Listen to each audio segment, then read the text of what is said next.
السلام علیکم ورحمۃ اللہ وبرکاتہ۔ الحمد للہ رب العالمین، والصلاة والسلام علی رسولہ الکریم وعلی آلہ وصحبہ اجمعین، وبعد۔ سبحانک لا علم لنا الا ما علمتنا انک انت العلیم الحکیم۔ رب اشرح لي صدري ويسر لي امري واحلل عقدة من لساني يفقهوا قولي۔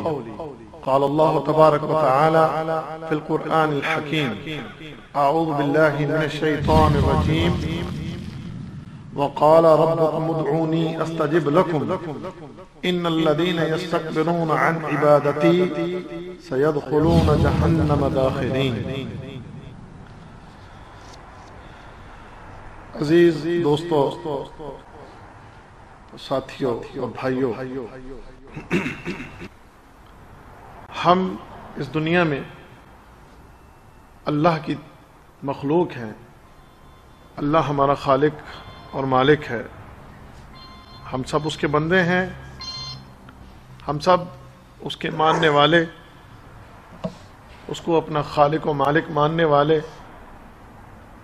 وہ ہمارا رب ہے، وہ ہمارا پروردگار ہے، وہ ہمارا مالک ہے۔ اس اعتبار سے اور اس تعلق کی بنا پر ہم انسانوں کو یہ بات اچھی طرح اپنے ذہنوں میں بٹھا لینی چاہیے کہ اس دنیا میں یہ جو زندگی مجھے اللہ تعالیٰ نے عطا فرمائی ہے، وہ اللہ، وہ رب ہی میری اس زندگی کی تمام ضروریات کو پورا کرنے والا ہے، اور وہ کر بھی رہا ہے۔ ہم نے اس سے جو چیزیں آج ہمیں مل رہی ہیں، اس کے بارے میں ہم نے کچھ سوال اس سے نہیں کیا تھا، اس نے خود ہمیں عطا فرمایا ہے بغیر مانگے ہی۔ یہ زندگی جو اس نے عطا فرمائی، ہو سکتا ہے ہمارے ماں باپ کی دعا ہوگی ہمارے لیے، ماں باپ یقیناً دعا کرتے ہیں، رب ہب لی من الصالحین، رب ہب لی من الصالحین، اولاد کے لیے دعا کرتے ہیں والدین۔ ہم اپنے والدین کی دعاؤں کا نتیجہ ہو سکتے ہیں، لیکن خود جو ہم اپنے وجود کے بارے میں یہ نہیں کہہ سکتے کہ ہم نے اللہ سے اپنے آپ کو مانگا ہے، یعنی ہم نے اپنے لیے اللہ سے اس وجود کو مانگا ہے۔ ہمیں تو پتہ ہی نہیں، اللہ تعالیٰ نے ہمیں یہ وجود بخشا ہے، یہ اس کا احسان ہے، یہ اس کا بہت بڑا کرم ہے۔ اب اس خالق و مالک نے ہم پر یہ احسان فرما کے، یہ زندگی عطا فرما کے، یہ وجود عطا فرما کے، اس رب نے، اس مالک نے دروازہ ایک کھلا رکھا ہے۔ وہ دروازہ کیا کھلا رکھا ہے کہ دنیا میں تو محتاج ہے، دنیا میں تو ضرورت مند ہے، دنیا کے سارے خزانے میرے پاس ہیں، کائنات کے تمام خزانوں کی کنجیاں میرے پاس ہیں، اور تیری تمام ضروریات کا بندوبست میرے پاس ہے۔ اب جب میں نے، یعنی اللہ نے تجھے بغیر مانگے تجھے عطا فرما دیا ہے، تو وہ خزانوں کا مالک اس سے جب بھی تو سوال کرے گا تو وہ تجھے عطا فرمائے گا۔ یہ جو آیت میں نے آپ کے سامنے پڑھی ہے، اس میں اللہ رب العزت نے یہ ارشاد فرمایا ہے، وقال ربکم، اور فرمایا تمہارے رب نے، اور فرمایا تمہارے پروردگار نے، اور فرمایا تمہارے خالق و مالک نے، ادعونی، تم مجھے پکارو، تم میرے سامنے سوال کرو، تم میرے سامنے فریاد کرو، تم مجھ سے مانگو، استجب لکم، میں تمہاری دعا کو پورا کروں گا، میں تمہاری ضرورت کو پورا کروں گا، میں تمہاری پکار کو سنوں گا، پورا کروں گا۔ اللہ رب العزت اس قرآن میں یہ کوئی خاص طبقے کے لیے نہیں،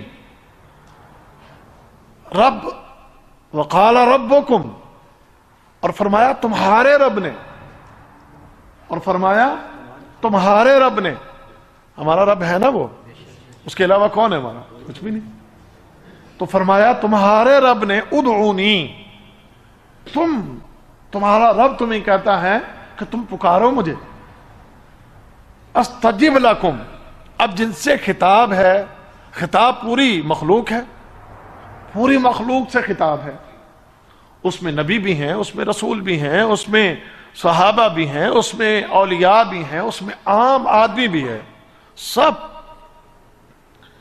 تو تم سب کا رب تمہیں کہتا ہے کہ ادعونی، مجھے پکارو، استجب لکم، تم میں سے جو پکارے گا میں اس کی پکار سنوں گا، میں اس کی ضرورت کو پورا کروں گا۔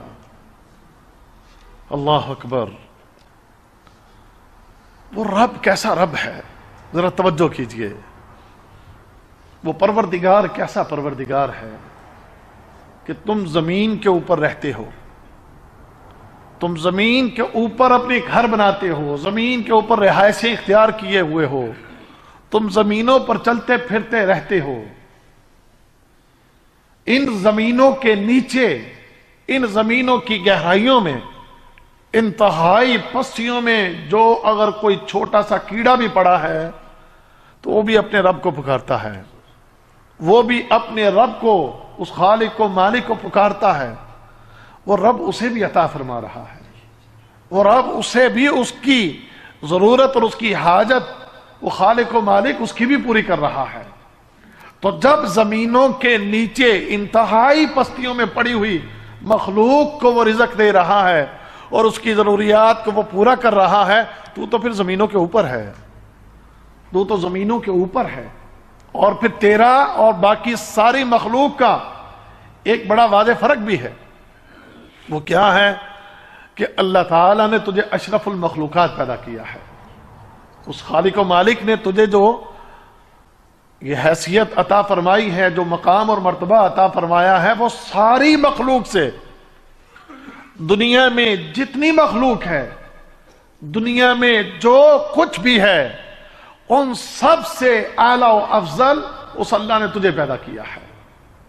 اس کے لیے آپ نے کتنی دفعہ سنا ہے کہ اللہ تعالیٰ سورۃ التین میں ارشاد فرماتا ہے، اور قسم کھا کے ارشاد فرماتا ہے، والتین والزیتون وطور سینین وہذا البلد الامین لقد خلقنا الانسان فی احسن تقویم، کہ تین کی، زیتون کی، طور سینا کی، مکہ شہر کی قسم، ان چار عظیم چیزوں کی قسم کھا کے جواب قسم میں انسان کی عظمت کو اور اس کے مقام اور مرتبہ کو بیان فرما دیا کہ انسان، تیرا رتبہ، تیرا مقام، تیرا مرتبہ ہم نے بڑا بلند بنایا ہے، بڑی عظمت سے ہم نے تجھے نوازا ہے، بڑی عظمت سے ہم نے تجھے نوازا ہے۔ تو پھر جب وہ خالق و مالک ادنا سی مخلوق کو، ادنا معمولی سی مخلوق کو اس کی سنتا ہے، اس کی حاجت، اس کی ضرورت کو پورا کرتا ہے، تو پھر کیسے ممکن ہے کہ وہ خالق و مالک اس اشرف المخلوقات کی دعا کو نہ سنے اور اس کی ضرورت کو پورا نہ کرے؟ یہ کیسے ممکن ہے؟ ان کو مل رہا ہے نا، معمولی مخلوق ہے، حقیر مخلوق ہے، اور تمہارا مقام اور مرتبہ ان کی نسبت بہت بلند ہے، اللہ نے بڑی عظمت تمہیں عطا فرمائی ہے۔ اور ایک آیت کی تفسیر میں بعض مفسرین کے نزدیک کہ انسان، اس کا شرف اور اس کا مقام اور مرتبہ فرشتوں سے بھی اعلیٰ ہے، فرشتوں سے بھی اعلیٰ ہے۔ وہ کیسے؟ جیسے قرآن میں اللہ رب العزت نے فرمایا ہے نا، ان الذین آمنوا وعملوا الصالحات اولئک هم خیر البریہ، وہ لوگ کہ جو ایمان لاتے ہیں اور نیک عمل کرتے ہیں، وہ لوگ جو ایمان لاتے ہیں اور نیک عمل کرتے ہیں، اولئک هم خیر البریہ، میں نے دنیا میں جو کچھ پیدا کیا ہے، جتنی مخلوق ہے، فرشتے بھی مخلوق ہیں نا، فرشتے بھی مخلوق ہیں، جو اللہ تعالیٰ نے انہیں مقام اور مرتبہ دے رکھا ہے، جو اللہ تعالیٰ نے انہیں دنیا میں طاقت اور قوت عطا فرما رکھی ہے کائنات میں، جو اللہ تعالیٰ نے ان کو نور سے انہیں پیدا فرمایا ہے، خالق نے، مالک نے جیسے ان کی تخلیق کر رکھی ہے، ذرا اس میں اگر آپ غور کریں، آپ کی اور ہماری، اس انسان کی پیدائش کس چیز سے ہوئی ہے؟ کس چیز سے ہوئی ہے؟ مٹی سے ہوئی ہے نا۔ اور کس سے پیدا ہوئے ہو؟ مٹی سے پیدا ہوئے ہو۔ اچھا، مٹی کے بعد تیری تخلیق کا، اس کے بعد جو اللہ نے سلسلہ چلایا ہے، کس چیز سے ہے؟ اس کے بعد حقیر پانی سے.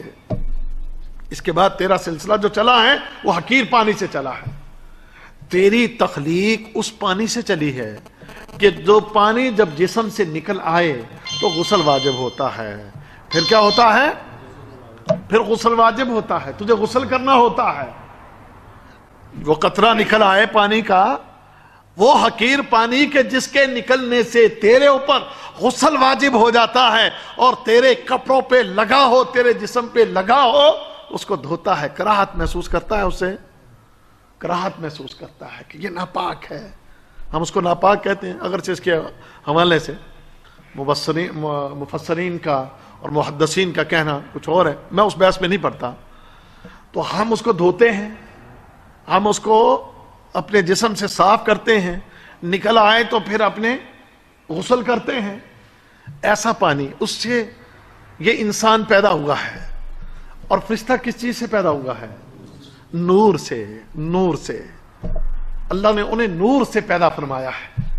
نوری مخلوق, اور ایسی مخلوق کہ نہ کوئی گناہ کرے, نہ نافرمانی کرے, نہ فحاشی, نہ بے حیائی, نہ اللہ کی نافرمانی, کوئی گناہ نہیں, کوئی جرم نہیں, کوئی غلطی نہیں, کوئی برا کام نہیں. بلکہ اللہ ان کی تعریف فرماتا ہے, فرمایا یفعلون ما یؤمرون, جو میں آرڈر کر دیتا ہوں وہ کرتے ہیں بس. لا یعصون اللہ ما امرہم, اللہ انہیں جو آرڈر کر دیتا ہے وہ نافرمانی نہیں کرتے. یعنی کہ فرشتوں کی تعریف اللہ کرتا ہے. لا یعصون اللہ ما امرہم, اللہ جو آرڈر کر دے, جو کہہ دے, وہ نافرمانی نہیں کرتے, بلکہ یفعلون ما یؤمرون, جو انہیں آرڈر دیا گیا وہ اس کو بس ایک انچ بھی, ایک لمحہ بھی, ایک سیکنڈ بھی ان کا اللہ کی نافرمانی میں نہیں گزرتا. ایک سیکنڈ بھی بالکل اللہ کی نافرمانی نہیں کرتے. اب تیرا اور اس کا فرق کہ فرشتہ نور سے پیدا ہوا ہے اور تو پانی کے قطرے سے پیدا ہوا.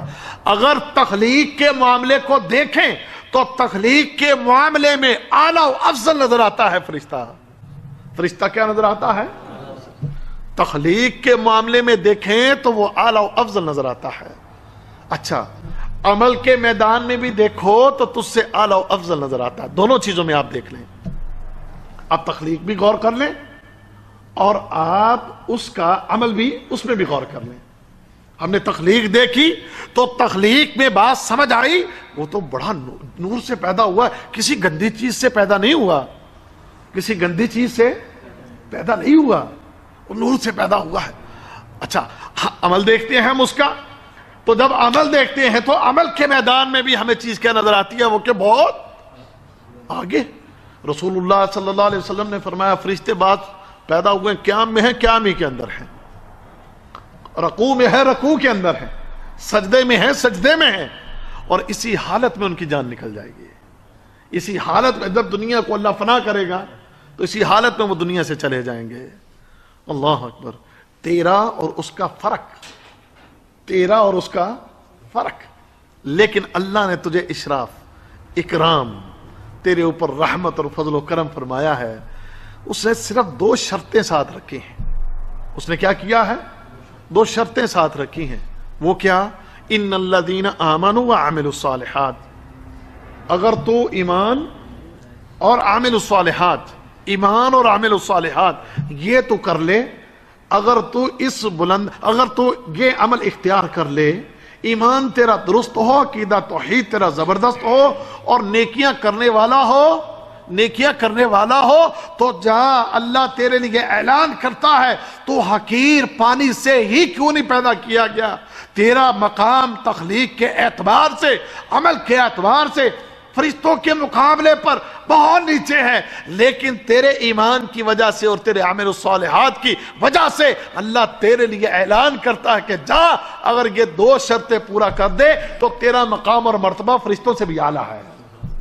پھر تیرا مقام اور تیرا مرتبہ فرشتوں سے بھی اعلیٰ ہے. تو اب بندہ اگر یہ چیزیں اختیار کر لے, ایمان اور عامل الصالحات, تو اٹھانا پھر ہاتھ اس کے سامنے، اب ہاتھ اٹھا پھر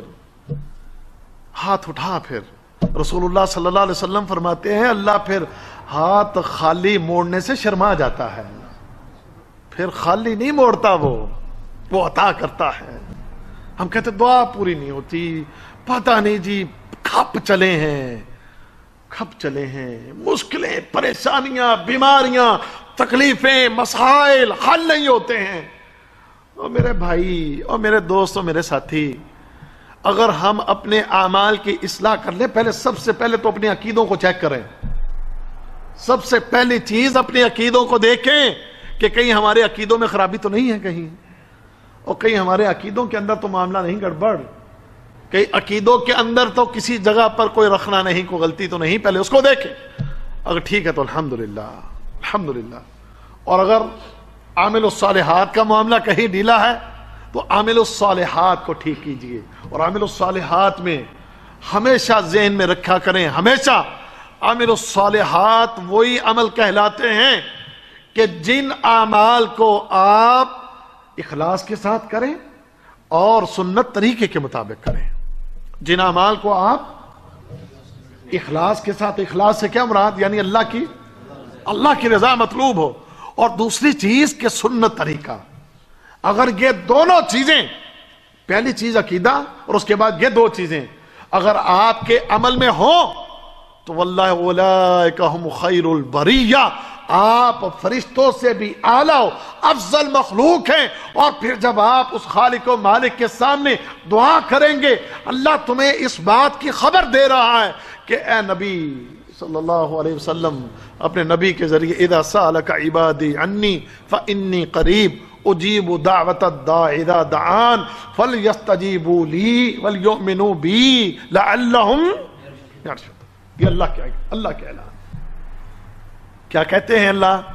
اے نبی تجھ سے میرے بندے میرے متعلق سوال کرتے ہیں، جاننا چاہتے ہیں تو انہیں بتا دے کہ میں ان کے قریب ہوں، اور جب بھی پکارنا ہے مجھے پکاریں، میں ان کی پکار کو سنوں گا، میں ان کی پکار کا جواب دیتا ہوں، میں ان کی ضرورتیں پوری کرتا ہوں، میں ان کی حاجتیں پوری کرتا ہوں، میں ان کے معاملات درست کرتا ہوں۔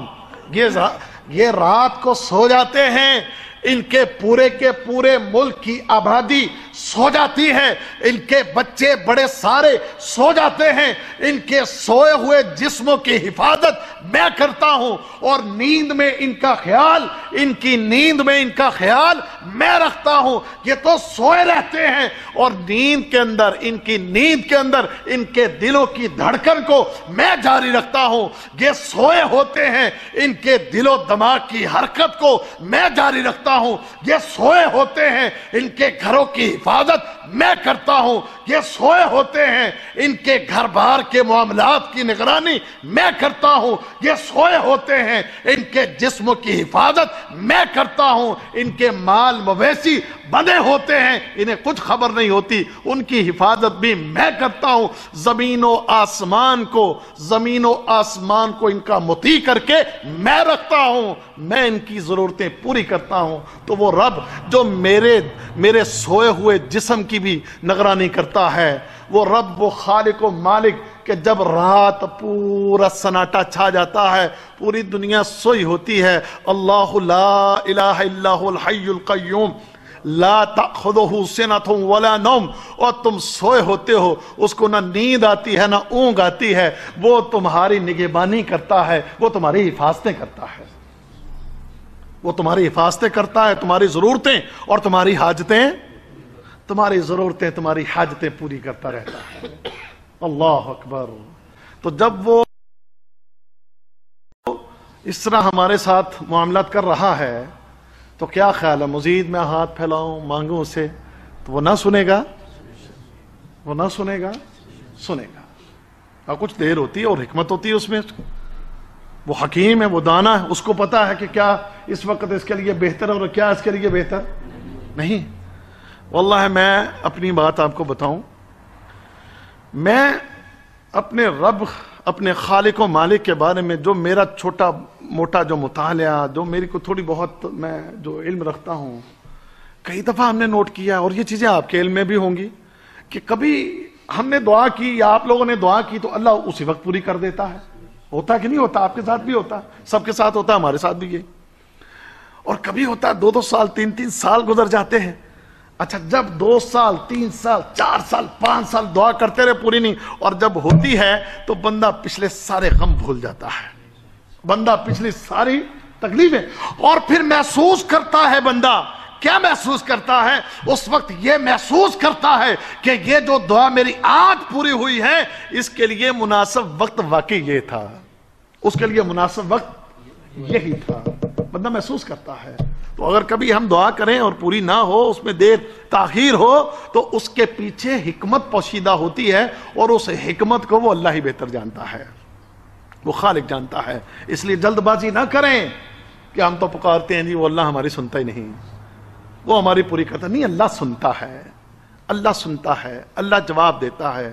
میرا یہ دعویٰ ہے کہ تم کتنے ہی گناہگار کیوں نہیں، کتنے ہی فاسق و فاجر کیوں نہیں، تم کتنے ہی برے انسان کیوں نہیں، تمہارے پاس کتنے ہی گناہ کیوں نہیں، لیکن سچے دل سے تو اگر اس کو پکارے گا تو واللہ وہ تیری پکار کا جواب ضرور دے گا، وہ تیرے پکار کے جواب وہ ضرور دیتا ہے. بلکہ میں کہتا ہوں کہ دنیا کا بڑے سے بڑا کافر بھی اگر اس کو پکارے تو وہ اس کی بات کا بھی جواب دیتا ہے، وہ اس کی بات کا بھی جواب دیتا ہے، اس کی بھی ضرورتیں پوری کر دیتا ہے، اس کی بھی حاجتیں پوری کرتا ہے، ان کے مسائل کو بھی حل کر دیتا ہے. تو پھر یہ انسان مایوس کیوں؟ کس لیے اللہ رب العزت کے در سے، اس خالق و مالک کے در سے مایوس کیوں ہوتا ہے؟ کیوں دعاؤں سے اکتا جاتا ہے؟ کیوں اس سے مانگنے سے پیچھے رہتا ہے؟ کیوں اس کے سامنے سوال کرنے سے ہچکچاتا ہے یا پیچھے رہتا ہے؟ اور نہیں میرے بھائی، پورے ایمان پورے یقین کے ساتھ اپنے مقام اور مرتبے کو سب سے پہلے سمجھ کہ اللہ نے تجھے اشرف المخلوقات بنایا ہے. اللہ اگر وہ ایک حقیر سی مخلوق کو دے سکتا ہے تو وہ مجھے بھی دے سکتا ہے. پہلے اپنا یہ ایمانی لیول اس کو درست کریں، اور ایمانی لیول کو درست کر کے پھر اپنے ہاتھوں کو اس کے سامنے اٹھائیں، اس کے سامنے گڑگڑائیں، اس کے سامنے دعا کریں. اللہ کہتا ہے میرا بندہ مجھ سے سوال کرتا ہے، مجھ سے جب مانگتا ہے، اور اللہ سے بندہ جب یہ اچھے گمان کے ساتھ مانگتا ہے تو واللہ اللہ اس کے ہاتھوں کو خالی نہیں موڑتا. فرمایا جب وہ مجھ سے سوال کرتا ہے فَأَعْطَيْتُهُ، میں اس کو دے دیتا ہوں، میں اس کو دے دیتا ہوں. تو لہٰذا ہمیں لا تقنطوا من رحمت اللہ، اللہ کی رحمت سے کبھی مایوس نہ ہوں. اسی طرح سمجھ لیں، آپ جب کسی اپنے مدیر، کسی کفیل یا کسی اپنے بڑے کے ساتھ بات کرتے ہیں کچھ لینے دینے کے لیے، تو کیوں کرتے ہیں؟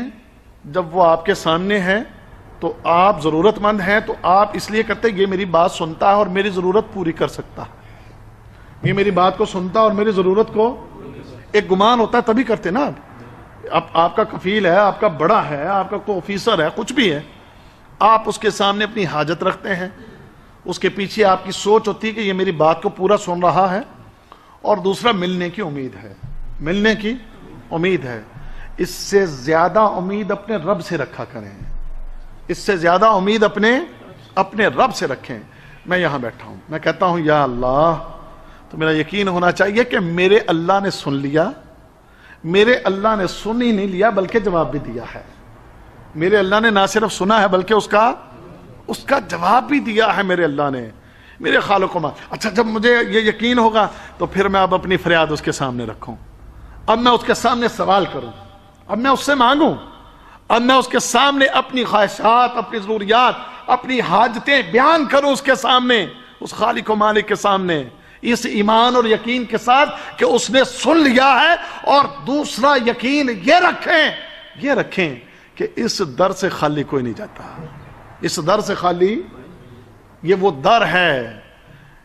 در ہے کہ جس در سے اور بڑے بڑے کافروں کو بھی ملتا ہے. تو میں تو پھر الحمدللہ اس کا ماننے والا ہوں، میں تو مسلمان ہوں. اللہ نے مجھے اشرف المخلوقات بنایا ہے، مجھے ایمان دیا ہے، ایمان کی دولت سے سرفراز فرمایا ہے، مجھے اللہ رب العزت نے دین اسلام کی ہدایت سے نوازا ہے، مجھے عامل الصالحات جیسی عظیم ترین اس نعمت سے نوازا ہے، اس لیے اس یقین کے ساتھ اور پورے وثوق کے ساتھ اس خالق سے مانگیں، وہ ضرور دیتا ہے۔ اللہ اکبر۔ اور جو نہیں مانگتے، جو نہیں اس کے سامنے سوال کرتے، جو نہیں دعا کرتے، اللہ کو پسند نہیں وہ۔ اب یہاں ایک مسئلہ سمجھیے گا، اگر آپ کسی سے مانگیں دنیا میں، تو دنیا میں جس سے مانگا جائے وہ ناراض ہوتا ہے، ایک ہی ہر ٹائم پیچھے پیا رہتا ہے۔ مثال میں کہتا ہوں محمد ریاض یار کو تھوڑا خرچہ پانی دے یار، چلو ایک دفعہ لے لیا، دوسری یارہ کو خرچہ پانی دے یار، لے لیا، تیسری دفعہ یار یہ پیچھے ہی پڑ گیا ہے، یہ پیچھے ہی پڑ گیا ہے۔ جب دیکھو منہ اٹھایا ہوتا ہے اس نے، اے مینو دیں یار، اے مینو دیں یار، مجھے دینا یار، میری ضرورت پوری کرنا یار، مجھے دینا یار۔ چاہے میرا کوئی اس کے پاس، اس کے ساتھ میں اس کی ماتحت ہوں، میں اس کا چھوٹا ہوں، اور میری ضرورت اگرچہ پوری کرنا اس کی ذمہ داری بھی ہے، اگرچہ اس کی ذمہ داری بھی ہے کہ یہ میری ضروریات کو پورا کرے، جیسے بڑے بھائی ہو، باپ ہو، اس طرح کیا خیال، ذمہ داری ہے نا۔ لیکن بار بار مانگنے سے فی الحال کیا ہوگا، یہ ایک وقت آئے گا کہ تنگ پڑے گا نا۔ لیکن اللہ کا معاملہ بالکل الٹ ہے، اللہ کا معاملہ بالکل الٹ ہے۔ اللہ سے نہ مانگو تو ناراض ہوتا ہے، بندوں سے مانگو تو ناراض ہوتے ہیں، اور اللہ سے نہ مانگو تو ناراض ہوتا ہے۔ اور جب بھی ضرورت پڑے تجھے دن میں اگر 10 مرتبہ، 20 مرتبہ، 50 مرتبہ، 100 مرتبہ، 1000 مرتبہ، لاکھ مرتبہ تجھے ضرورت پڑے، ہر دفعہ پکار، ہر دفعہ مانگ، اللہ تیرے مانگنے سے راضی ہوگا، خوش ہوگا، جتنی دفعہ بھی تیرا دل کرتا ہے مانگنے کو۔ اور اگر نہیں مانگتا کہ چلو یار کرتے ہیں، کوشش ہو جائے گا یار، دیکھی جائے گی یار، کیا بار بار ہاتھ اٹھائیں یار، ہوتی تو نہیں پوری، معاملہ تو میرا حل ہوتا نہیں، تو یہ تکبر ہے۔ یہ کیا ہے؟ تکبر ہے۔ یعنی بندہ یہ سمجھتا ہے کہ اللہ کی مدد کے بغیر اپنی ضرورتیں اور حاجتیں پوری کر لے گا۔ وہ اللہ کی مدد کے بغیر کچھ ہو سکتا ہے؟ اللہ کی مدد کے بغیر ہم کچھ نہیں کر سکتے، ہماری ضرورتیں اور حاجتیں پوری نہیں ہو سکتی۔ تکبر، تو کیا چیز ہے، تو کیسے ایک ایسی چیز کہ جس کو اللہ روک لے، ایک ایسی چیز کہ جس کا اختیار صرف اللہ کے پاس ہے، تو جو مرضی کر لے، جتنا مرضی زور لگا لے، جتنا مرضی بھاگ لے، دوڑ لے، وہ پوری ہونے والی نہیں ہے، وہ پوری ہونے والی نہیں ہے۔ اللہ کو یہ بات پسند ہے کہ تو اللہ سے مانگے، تو اللہ کے سامنے سوال کرے، اس کے سامنے گر گڑائے، اس کے سامنے روئے، اس سے طلب کرے، اور بار بار تجھے مانگنا پڑے تو اس سے سوال کرے۔ اور اگر نہیں کرتا تو پھر اللہ کیا فرماتے ہیں، ان الذین یستکبرون عن عبادتی سیدخلون جہنم داخرین، جو ہماری عبادت سے منہ پھیرتے ہیں، ہم سے مانگنے سے منہ پھیرتے ہیں، تو پھر اللہ فرماتے ہیں وہ عنقریب جہنم میں ذلیل و رسوا ہو کے داخل ہوں گے، وہ عنقریب جہنم میں ذلیل و رسوا ہو کے داخل ہوں گے، ذلیل و رسوا ہو کے۔ اب اللہ کے در کو چھوڑنا، اب اس میں دو چیزیں، ایک تو چیز یہ ہے کہ انسان اللہ سے مانگنے کی بجائے غیر اللہ کے سامنے سوال کرے، غیر اللہ سے مانگے، غیر اللہ کو اپنا حاجت روا مانگے، سمجھے، اپنی ضرورت پوری کرنے والا، مشکل کشا، حاجت روا، غریب نواز، فلاں میری مشکل دور کرے گا، مجھے اولاد دے گا، مجھے رزق دے گا، فلاں دے گا، اور اللہ کے در پہ نہ جائے اور درباروں پہ جائے، اللہ کے در پہ نہ جائے اور مورتیوں کے پاس جائے، اللہ کے پاس نہ جائے اور غیر اللہ کے پاس جا کے سوال کرے۔ آج تیرے میرے ملک میں یہی حالات ہے کہ نہیں؟ مسجدیں ویران ہیں اور مزار آباد ہیں۔ وہ جو قبر کے اندر پڑا ہے، وہ جو منو مٹی کے نیچے پڑا ہے، وہ جو نیچے پڑا گل سڑ گیا ہے، وہ جو مٹی کے نیچے مٹی میں مل چکا ہے، وہ جس کا وجود مٹی میں نیچے شاید مٹ چکا ہے، اس سے جا کے سوال کرتا ہے۔ وہ جو مر گیا، وہ جو قبر میں دفن کیا گیا، وہ جو مرو مٹی کے نیچے ڈالا گیا، اور جب اس کو قبر میں ڈالا جا رہا تھا تو نہ اپنا ہاتھ ہلا سکتا تھا، نہ اپنا پاؤں ہلا سکتا تھا، نہ اپنی آنکھ کھول سکتا تھا، بے حس و حرکت پڑا تھا۔ لوگوں نے اٹھایا تھا، لوگوں نے لے جا کر قبر نکال کے مٹی نکال کے دفنایا تھا، اوپر مٹی ڈالی تھی، مٹی ڈال رہے تھے تو اتنی ہمت اس کی نہیں تھی نیچے پڑے کہ لوگوں مٹی نہ ڈالو اور لوگوں مجھے مٹی کے نیچے نہ ڈالو، اس کی ہمت نہیں تھی۔ یہ کہاں مجھے اندھیر کوٹری میں ڈال کر جانے لگے ہو، لوگوں یہ کیا ظلم کرنے لگے ہو، واللہ اس میں ہمت نہیں تھی، ہمت نہیں تھی۔ وہ جو اپنے آپ کو اس اندھیر کوٹری سے بچا نہ سکا، وہ جب اس کی روح قبض ہو گئی، وہ جب اس کی روح نکل گئی، وہ جس کے ہاتھ پاؤں آنکھیں دل دماغ وجود بے حس و حرکت ہو گیا، وہ کچھ کرنے کے قابل نہ رہا، اور پھر اس کے بعد ہڈیاں ہوا، پھر ہڈیوں کے بعد مٹی ہوا، اور پھر مٹی میں مل کر بالکل بے نام و نشان ہوا۔ اب یہ بندہ اس کی قبر پہ جا کے ہاتھ اٹھائے، سوال کرے، اس سے مانگے، اس سے کہے بابا جی مینو دے دیو، بابا جی نظر کدھر ہے، ماں کس سے رہا ہے، اس سے مانگ رہا ہے کہ جس کی میں نے تفصیل کو بیان کیا ہے، اس سے مانگ رہا ہے۔ وہ بھی کہتا ہوگا کیا عجیب بے وقوف آدمی ہے جو مر گیا، مٹی میں رل گیا، بے نام و نشان ہو گیا، جس کو موت آ گئی، جو موت کے وقت اپنے آپ کو بچا نہ سکا، جو دل و دماغ کی حرکتیں بند کروانے کے بعد اپنے ہاتھ پاؤں کو ہلانے کی طاقت قوت نہیں رکھتا تھا۔ بے وقوف جاہل آدمی اس سے مانگ رہا ہے، اور وہ خالق و مالک کہ اللہ لا الہ الا هو القیوم لا تأخذه سنة ولا نوم كل من عليها فان ويبقى وجه ربك ذو الجلال والاکرام، وہ قائم رہنے والی ہستی، حی و قیوم ہستی، وہ جس کو نہ اونگ آئے نہ نیند آئے، وہ ایسی ہستی کہ جب ساری کائنات نے مٹ جانا ہے، تباہ ہو جانا ہے، فنا ہو جانا ہے، اس اکیلے نے اس وقت بھی قائم رہنا ہے۔ اس سے نہیں مانگتا، اس کے سامنے ہاتھ نہیں اٹھاتا، اس سے دعا نہیں کرتا، اس کے سامنے فریاد نہیں کرتا۔ ظالم و جاہل کس کے سامنے کر رہا ہے کہ جو مٹ چکا ہے، جو ختم ہو چکا ہے، ان کے سامنے گڑ گڑا رہا ہے، ان کے سامنے اپنی گزارشات رکھ رہا ہے۔ تو کیا خیال ہے، یہ عقل مند ہے یا بیوقوف ہے؟ آپ اس بندے کو کیا سمجھتے ہیں؟ اللہ ہاں جی، پرلے درجے کا بیوقوف، ایسا بیوقوف کہ جس کی عقل جو ہے وہ بالکل، جس کی عقل بالکل جواب دے گئی ہے۔ اللہ اکبر۔ اب مجھے یہ بتائیں کہ اگر عقل اور دماغ، یہ شعور اگر انسان کے پاس ہو تو کسی ایسی بے جان چیز سے سوال کرے گا کہ جو خود اپنے بھی کسی کام نہ آ سکے، جو اپنی بھی حاجتیں اور ضرورتیں پوری نہ کر سکے۔ مثال دیتا ہوں میں، محمد ریاض مالدار آدمی ہے، صحت مند آدمی ہے، اب یہ کسی فقیر سے کہے کہ میری ضرورت پوری کر دو، کسی فقیر سے کہے، کسی کمزور سے کہے، کسی بیمار سے کہے، کسی ایسے انسان سے کہے کہ جس کا اپنا خانہ بالکل خراب ہے، وہ بیمار پڑا ہے، وہ اس سے مالی طور پر بھی بالکل کمزور ہے، یہ اپنی کوئی حاجت اس کے سامنے رکھے، لوگ کہیں گے یار بیوقوف ہے، مانگنا تو کسی سے اپنے سے اوپر والے سے مانگ، کہ جس کی حالت تجھ سے بہتر ہے اس کے سامنے سوال کر، تو مانگ اس سے رہا ہے۔ جیسے ہمارے ایک مثال ہے چوروں کو پڑ گئے مور، ہمارے ایک مثال ہے چوروں کو، یہ ہماری حالت ہو۔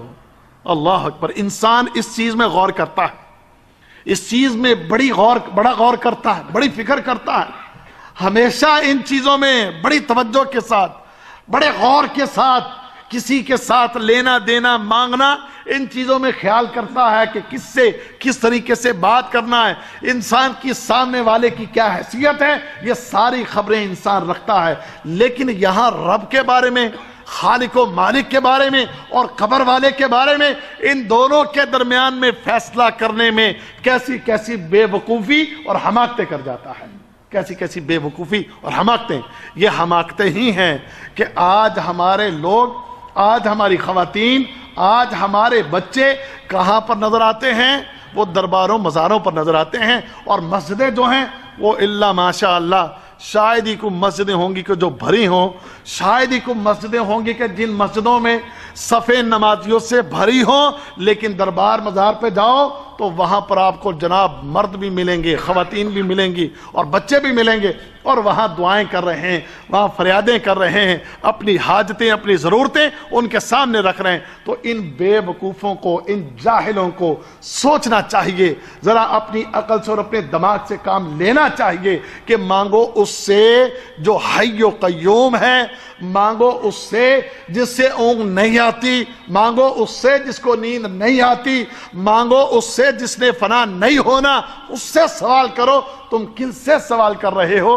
جو فنا ہو کے دنیا سے جا چکے اور مٹی میں مل چکے ہیں، ان کے سامنے فریادیں کرتے ہو۔ تو پھر اللہ کا ان کے لیے بھی یہ اعلان کہ کیا اللہ نے فرمایا سَيَدْخُلُونَ فِي جَهَنَّمَ دَاخِرِينَ، اللہ ان کو پھر جہنم کے اندر ذلیل و رسوا کر کے داخل کرے گا۔ ایک تو یہ طبقہ ہے، اور دوسرا طبقہ ان لوگوں کا بھی ہے کہ شرک تو نہیں کرتے، غیر اللہ کے پاس نہیں جاتے، لیکن اللہ کے پاس بھی نہیں آتے، لیکن اللہ سے بھی سوال نہیں کرتے، لیکن اللہ کے سامنے بھی اپنے ہاتھ نہیں پھیلاتے، اللہ رب العزت کی عبادت کرنے کو بھی نہیں آتے، تکبر کرتے ہیں، اپنے کام کاج میں بڑے مشغول ہیں، اپنی دنیا داری میں بڑے مشغول ہیں، اپنا مال پانی بنانے کے اندر بہت مشغول ہیں، دنیا کی بھاگ دوڑ میں اتنے مصروف ہیں، اتنے مصروف، ان کے پاس نماز کا وقت نہیں ہے، ان کے پاس اللہ کی عبادت کا وقت نہیں ہے، ان کے پاس اللہ کے سامنے جھکنے کا وقت نہیں ہے۔ تو یہ کیا ہے؟ یہ تکبر ہے، یہ تکبر ہے، یہ غرور ہے کہ یہ 5 فٹ کا 6 فٹ کا بندہ اپنے آپ کو سمجھتا کیا ہے کہ یہ اس خالق و مالک کے سامنے اس طریقے سے کھڑا ہے، اس کی زمینوں پر رہتے ہوئے اور اس کی دی ہوئی نعمتوں کو استعمال کر کے، اس کی برسائی ہوئی بارشوں سے فائدے اٹھا کے، اس کی بچھائی ہوئی زمین سے فائدے اٹھا کے، اس کی دی ہوئی دن اور رات سے فائدے اٹھا کے اس کے سامنے جھکے نہ، اس کی عبادت نہ کرے، تو یہ سب سے بڑا تکبر کرنے والا، غرور کرنے والا، بے وقوف اور جاہل آدمی، اس کو بھی اللہ رب العزت پھر جہنم میں داخل کرے گا۔ اس کے لیے بھی پھر جہنم میں داخلے کا اعلان ہے۔ اب ہماری قوم اس معاملے میں بھی، ایک وہ معاملہ جو میں نے پہلے عرض کیا عقیدے کا، اس میں بھی گڑبڑ آپ کے سامنے ہے، اور معاملہ رہا عقیدہ اگر درست بھی ہے تو نماز پڑھنے میں، اللہ کی عبادت کرنے میں، تم کتنی آبادی والے لوگ، 1.5 ارب مسلمان، پاکستان میں 20-22 کروڑ، ہندوستان میں 25 کروڑ، بنگلہ دیش میں بھی 15-20 کروڑ، میرے خیال میں پوری دنیا کی مسلم آبادی کا نصف تو یہیں بن جاتا ہے۔ پوری دنیا کی آبادی کا نصف جو ہے وہ تقریباً کم و بیش، یعنی میں کیلکولیشن کر رہا تھا، یہ تقریباً کوئی 60-65 کروڑ لوگ صرف بر صغیر کے اندر رہتے ہیں، مسلمان صرف 60-65 کروڑ، یعنی ہمارے پاکستان کے آپ 20 کروڑ لگا لو، ہندوستان کے کتنے ہیں؟ 25 کروڑ، 45 کروڑ ہو گئے، اور بنگلہ دیش میں بھی 20 ہیں، 21واں چل رہا ہے، لو جی کام بڑھ رہا ہے، 65 ہو گئے، 66 ہو گئے، بلکہ کو 65 66 70 ہوں گے یہ۔ تو پوری دنیا میں کتنے ہیں؟ 1 ارب 50 کروڑ، تو 1 ارب 50 کروڑ کا نصف کتنا ہوتا ہے؟ 75 کروڑ، 75 کروڑ ہوتا ہے نا، وہ 75 کروڑ کے قریب صرف پاکستان، ہندوستان، بنگلہ دیش کے اندر، پوری دنیا کی مسلمانوں کی نصف آبادی تقریباً ان 3 ملکوں میں بیٹھی ہے۔ ہم باقی دنیا کا تجزیہ نہیں کرتے، آپ ساری دنیا کے تجزیہ کو ذرا چھوڑیں، آپ اپنے ان 3 ملکوں کا تجزیہ کر لیجئے، آپ کو دونوں کیٹیگریز وہاں مل جائیں گی۔ ایک شرک کرنے والوں کی بھرمار، شرک کرنے والوں کی بھرمار، اور ہمارے انسان ان کے پیچھے وہ جو شرک پر لگانے والے، شرک کی دعوت دینے والے لوگ، واللہ جانوروں کی طرح ان کے پیچھے پھرتے ہیں، جانوروں کی طرح۔ وہ جو پیر، فقیر، مزار، قادری، پادری، چشتی، سہروردی، دنیا کو پاگل بنایا ہوا، انہوں نے دنیا کو پاگل بنایا ہوا، جیسے ہمارے آج کل ایک نے پاگل بنایا ہوا ہے پوری دنیا کو۔ اس نے پاکستان کے سارے مسلمانوں کو، اور بالخصوص اس کے چاہنے والے بالخصوص اس کے پیچھے جو لگنے والے، وہ ان سب کو اس نے پاگل بنایا ہوا ہے، پاگل واللہ پاگل. اور دنیا اتنی پاگل ہے، اتنی پاگل ہے، اس کی شخصیت کا تضاد تقریباً میڈیا نے کھول کے سامنے رکھا ہے. اس کی شخصیت کے اندر جہاں جہاں نقص ہیں، وہ جھوٹ کہاں بولتا ہے، جھوٹ کیسے اس کے پکڑے گئے ہیں، وہ کیسی کیسی باتیں بکتا ہے، وہ سب عوام کے سامنے میڈیا نے کھول کے رکھ دیا ہے. لیکن عوام سے پھر سوال کیا گیا تو عوام کہتی جی ہم تو پھر بھی اس کے پیچھے جائیں گے. عوام کہہ رہی ہے کہ ہم پھر بھی اس کے پیچھے جائیں گے. میں آج ایک آرٹیکل پڑھ رہا تھا، وہ ہمارے قادری ایک اٹھا ہوا ہے، طاہر القادری اس کا نام ہے. لوگوں کی بے وقوفی اور جہالت آپ کو بتاؤں، لوگوں کی بے وقوفی اور جہالت کو ذرا سمجھیے کہ ہمارا معاشرہ کتنا جاہل ہے، کتنا جاہل ہے.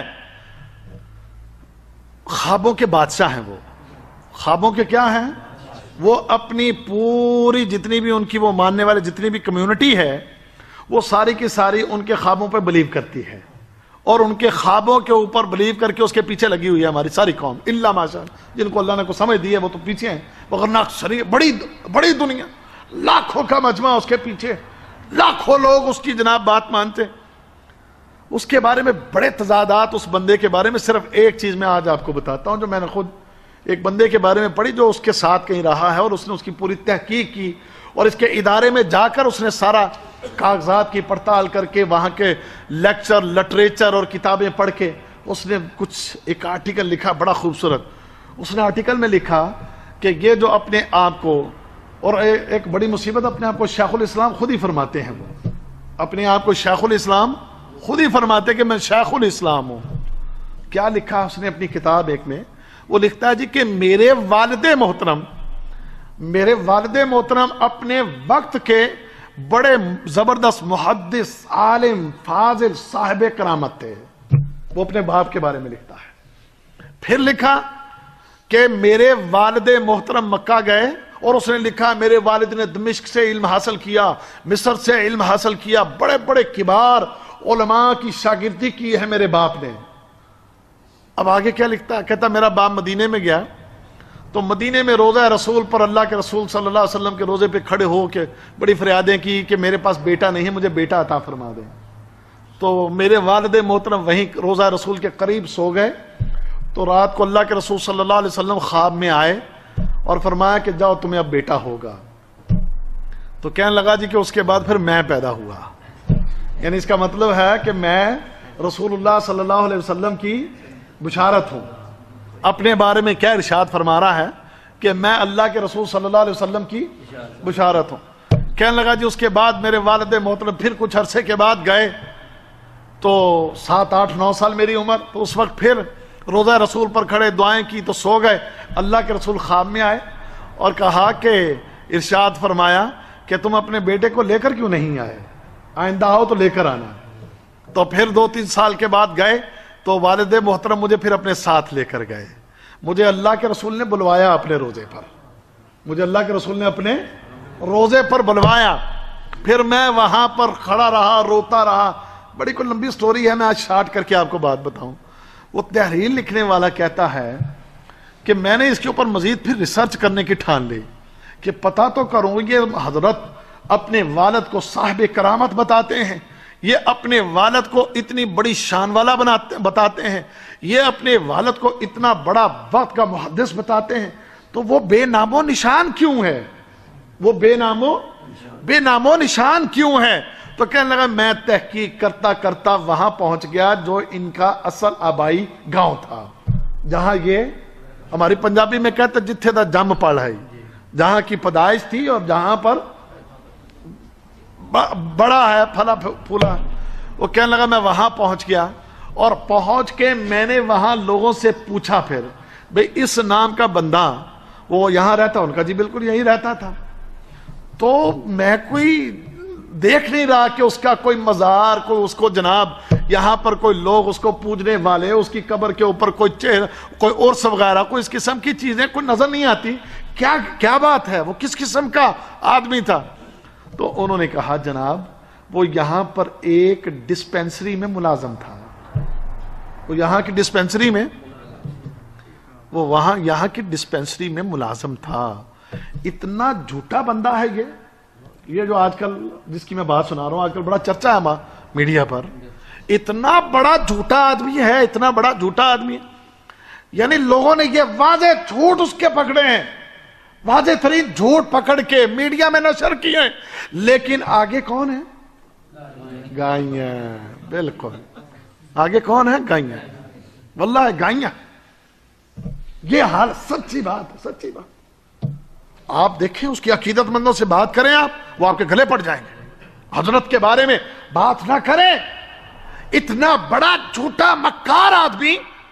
اور پھر وہ یورپ ڈنمارک میں بیٹھے ہیں صاحب، اور جناب وہ انگریز عورتیں یہاں بیٹھی ہیں، پیچھے بیٹھی ہیں، تقریر کر رہے ہیں. انہوں نے خطاب فرما رہے ہیں، سامنے والا کو خطاب فرمایا. بےہودہ عورتوں کے سامنے بیٹھے انٹرویو کر رہے ہیں، بےہودہ قسم کی عورتوں کے سامنے بیٹھ کر گفتگو فرما. کیا جی؟ شیخ الاسلام. کیا ہے؟ شیخ الاسلام ہے. انا للہ و انا الیہ راجعون. یہ کمبخت کہاں سے فتنہ سوار ہو گیا؟ واللہ فتنہ دور حاضر کا، ہمارے ملک کا دور حاضر کا بڑا فتنہ ہے. فتنہ ہے. اس فتنے کا پوسٹ مارٹم بڑا ضروری ہے، تاکہ شاید کسی عقل والے کو بات سمجھ آ جائے. اللہ کرے کسی عقل والے کی بات سمجھ میں آ جائے. اللہ کرے. اللہ اکبر. اتنے جھوٹ. کہتا ٹکٹ لینے کے لیے رسول اللہ صلی اللہ علیہ وسلم کے ٹکٹ کے بارے میں ایک بڑا وہ کلپ موجود ہے، کبھی کہیں گے آپ کو دکھائیں گے. اللہ نے فرصت دی تو واپس آیا تو میں آپ کو دکھاؤں گا وہ کلپ. خواب میں بتا رہا اللہ کے رسول آ گئے، پاکستان آ گئے، اور آپ نے فرمایا کہ طاہر یہاں کے علماء نے مجھے بڑا مایوس کیا، میں یہاں نہیں رہوں گا، میں جا رہا ہوں. مختصر یہ کہ میں اللہ کے رسول کے قدموں میں پڑ گیا، رونے لگا. اللہ کے رسول بالآخر آپ نے شفقت فرمائی اور فرمایا ٹھیک ہے طاہر، میں یہاں رہ جاتا ہوں، لیکن ایک شرط ہے. وہ شرط کیا ہے؟ کہ میں صرف تیرے پاس رہوں گا، تیرے کہنے پر رکا ہوں، تیرے پاس رکا ہوں. پاکستان میں جہاں آؤں گا جاؤں گا، میرے آنے جانے کا ٹکٹ، میرے کھانے پینے کا، میری رہائش کا، اور اس کے بعد مدینہ واپس جانے کا ٹکٹ بھی تیرے ذمہ ہوگا. مدینہ جانے کا ٹکٹ بھی. جاہل آدمی یعنی اللہ کے رسول تیرے محتاج ہیں، اور یہ گستاخی نہیں؟ یہ گستاخی ہے کہ نہیں؟ اور ظالم طاہر اور محمد کریم نے تو اپنی زندگی میں کبھی کسی کے سامنے سوال نہیں کیا، اور تو یہ کہتا ہے کہ ہاں میں اللہ کے رسول نے ٹکٹ مجھ سے مانگا ہے. اب لوگوں کی عقل ماری گئی ہے کہ نہیں ماری گئی؟ اب یہ پوسٹ مارٹم ہونا چاہیے کہ نہیں ہونا چاہیے؟ اب یہاں پر سوالی کون ہے اور دینے والا کون ہے؟ دیکھو اللہ کفریہ کلمات ہیں، کفریہ کلمات ہیں. معاذ اللہ، اللہ کے رسول تیرے محتاج ہیں ظالم. تیرے کھانے پلانے کا، تیرے ٹکٹ تجھ سے مانگیں گے، تجھ سے سوال کریں گے. نعوذ باللہ، نعوذ باللہ من ذالک. اللہ ہمیں اپنی حفاظت میں رکھے. مجھ سے ٹکٹ مانگا اللہ کے رسول نے، پھر روتا ہوں کر کے. جناب وہ کیا ڈرامہ بازی ہے، ڈرامہ بازی واللہ. اور پھر آگے گائیاں بھی رو رہی ہیں سارے. آگے جو گائیاں وہ بھی رو رہی ہیں، رو رہے ہیں واللہ. لوگ بھی رو ہچکیاں بندھی ہوئی ہیں اس ویڈیو کے اندر. اگر آپ دیکھیں تو لوگوں کی ہچکیاں بندھی ہوئی ہیں، لوگ رو رہے ہیں. اور اس بندے کو دنیا لاکھوں کی تعداد میں دنیا اس کو مانتی ہے، اور اس کے سامنے سجدے کرتی ہے، اس کو سجدے کرتے ہیں. اور جب اس کی سالگرہ ہوتی ہے، ہر سال سالگرہ بھی کرتا ہے، اور سالگرہ پر کیک بھی کٹتے ہیں. مرد و خواتین اکٹھے وہاں پر ہوتے ہیں، اور خوب ڈانس ہوتے ہیں، خوب تالیاں بجتے ہیں، خوب ڈھول بجتے ہیں، خوب میوزک بجتے ہیں. اور ہماری عوام اس کو شیخ الاسلام، اس کو پروفیسر، اس کو ڈاکٹر، اس کو اسلام کا علمبردار، اس کو اسلام کا دین کا محافظ، اس کو دین کا بہت بڑا داعی، اس کو دین کا بہت بڑا مبلغ، اس کو دین کا بہت بڑا علامہ، پروفیسر، ڈاکٹر، شیخ الاسلام، یہ ساری کی ساری صفات اس کے نام کے ساتھ لگائی ہوئی ہیں. اور جھوٹا آدمی، پرلے درجے کا جھوٹا آدمی خواب سنا سنو کے کہتا اللہ کے رسول نے مجھے فرمایا ہے طاہر تم اپنا ادارہ منہاج القرآن بناؤ، میں تمہارے ادارے میں آؤں گا۔ اب مقصد کیا تھا اس کے پیچھے؟ اس کے پیچھے مقصد یہ تھا اللہ کے رسول نے ادارہ بنانے کا حکم دیا ہے، تو اب تم میں کون ہے جو اللہ کے رسول کے حکم پر اس ادارے کے لیے فنڈ دے گا؟ اس کے بعد ہی بنا۔ پھر اب ہم تو چکے رسول اللہ صلی اللہ علیہ وسلم کی عقیدت میں، ہم تو سب کچھ کرنے کو تیار ہیں۔ لوگوں نے دیے پھر مال، وہ سب کچھ لے لوا کے جناب آج کینیڈا کی نیشنلٹی، یورپ کی نیشنلٹیاں، اور کافروں نے تو میرے نبی کو آج تک قبول نہیں کیا۔ ان کافروں نے ہمارے نبی کو تو کبھی وہ کارٹون بناتے ہیں، کبھی وہ گندی فلمیں بناتے ہیں۔ یہی ہے نا یہ سارا یورپ، یہی ہے نا، اور یہی ہے نا، یہی ہے۔ اور جن ظالموں نے آج تک ہمارے نبی کو قبول نہیں کیا، وہ اگر تجھے قبول کر رہے ہیں تو اس کا مطلب ہے دال میں کچھ کالا ہے، اس کا مطلب ہے دال میں ہے ظالم آدمی ہے، ساری دال ہی کالی ہے، صرف دال میں کالا نہیں بلکہ یہ دال پوری دی پوری کالی ہے۔ اور عوام جاہلانہ، جہالت، افسوس ہوتا ہے، افسوس ہوتا ہے اس کے پیچھے لگی ہوئی، ایسے ظالموں جھوٹوں کے پیچھے لگی ہوئی، ان کو سجدے کر رہی ہے، ان کو اپنا نہ جانے کیا کیا سمجھتی ہے، اور اس خالق و مالک کو بھولی ہوئی ہے، اس پروردگار کو بھولے ہوئے ہیں۔ تو پھر ان سب کا ٹھکانہ کیا ہے؟ کا ٹھکانہ جہنم ہے۔ اللہ اکبر۔ سیدخلون جہنم داخرین، پھر ہم کیا کریں گے؟ سیدخلون جہنم داخرین، ذلیل و رسوا کر کے جہنم میں ڈال دیں گے۔ تو بھائیو اپنے رب سے جڑیے، اس خالق و مالک کے ساتھ جڑیں، اس کی اطاعت اختیار کریں، اس کی فرما برداری۔ یہ جھوٹوں نے ہمارے ملکوں میں قبضے کر رکھے ہیں، ان جھوٹوں نے ہمارے ملکوں کے اوپر قبضے جما رکھے ہیں۔ اب عوام، ہماری قوم 60-65 کروڑ یہ قوم ان جھوٹوں کے پیچھے، ان مکاروں کے پیچھے، ان جھوٹوں کے سامنے سجدہ ریز اور مسجدیں ویران ہیں۔ یہ 60-65 کروڑ کی آبادی اس بر صغیر کی، اس میں مسجد میں کتنے جاتے ہوں گے؟ اس مسجد میں کتنے جاتے ہوں گے؟ اس میں سے 65 کروڑ میں، اور مجھے بتاؤ 65 کروڑ میں کتنے لوگ جاتے ہوں گے مسجد میں؟ واللہ تم 5 کروڑ بہت زیادہ بتا رہے ہو۔ میرا گاؤں 4-5-6 ہزار، اب واللہ عالم اس کے قریب ہے، 2 مسجدیں ہیں، بمشکل 100 نمازی، بمشکل 60، وہ بھی فجر میں غائب ہے، اس میں فجر میں بھی کم، فجر میں اور کم کر لو 40-45، ٹھیک ہے؟ کیلکولیشن کر کے ذرا مجھے بتاؤ نا کتنے نمازی بنتے ہوں گے، پھر ذرا حساب لگا لو۔ 65 کروڑ مسلمانوں میں واللہ اگر تم محتاط اندازہ لگانا چاہتے ہو تو 5 کروڑ لگا لو، ٹھیک ہے لگا لو، 5 کروڑ لگا لو تم، 5 کروڑ یہ ایک محتاط اندازہ ہے۔ 5 کروڑ ہی ہوں گے شاید کہ جو اس کی عبادت کرتے ہوں گے، جو اس کے سامنے جھکتے ہوں گے، جو اس سے مانگتے ہوں گے، اور 60 کروڑ تیرا 60 کروڑ ایسے جھوٹوں کے پیچھے ہے، تیرا 60 کروڑ ایسے جھوٹوں کے پیچھے ہے، ایسے جھوٹے اور مکار لوگوں کے پیچھے ہے، جن کے جھوٹ واضح ہیں، جن کے جھوٹ پکڑ لیے گئے، سامنے آ چکے، ایکسپوز ہو چکے، بے نقاب ہو چکے، لیکن پھر بھی ہماری عوام ان کے پیچھے ہے، اور کس کے در کو چھوڑا ہوا ہے؟ اللہ اکبر۔ دیکھو انسانوں کا ظلم، دیکھو انسانوں کا ظلم، دیکھو۔ اللہ تعالی ہم سب کو سمجھ عطا فرمائے۔ تو پھر جب یہ لوگ اس طرح کر رہے ہیں تو پھر ٹھکانہ کیا ہے؟